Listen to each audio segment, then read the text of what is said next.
আপুনি যদি কেতিয়াবা কিবা প্ৰশ্নৰ উত্তৰ নাজানে তেতিয়া নিশ্চয় গুগলত গৈ সাৰ্চ কৰি চায় কিন্তু সকলো বস্তু গুগলত সাৰ্চ কৰি চোৱাটো সম্ভৱ নহয় বিশেষকৈ দীঘল দীঘল ম্যাথছবোৰ আৰু কিছুমানৰটো সঠিক উত্তৰ পোৱাও নাযায় বহুত সময় বিচাৰিবলগীয়া হয় সো মই যদি এনেকুৱা এটা এপ্লিকেশনৰ নাম কওঁ যিটোৰ সহায়ত আপুনি 1 সেকেন্ডত যিকোনো প্ৰশ্নৰ সঠিক উত্তৰ পাব পাৰে তেতিয়া নিশ্চয় আপোনাৰ ভাল লাগিব সো তেনেকুৱা এটা এপ্লিকেশন আছে যিটোৰ নাম হৈছে সক্ৰেটিক বাই গুগলৰ প্ৰডাক্ট হয় ট্ৰাস্টেড হয় সো নিশ্চিন্ত মনে ইউজ কৰিব পাৰে এপ্লিকেশনটো ডাউনলোড কৰিবৰ কাৰণে প্লে ষ্টৰত যাব প্লে ষ্টৰত গৈ সাৰ্চ বাৰত সাৰ্চ কৰিব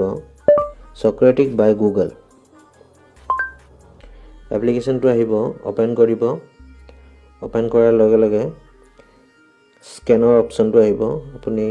কোৱেশ্চনটো স্ক্যান কৰি ল'ব স্ক্যান কৰি গোত ক্লিক কৰি দিব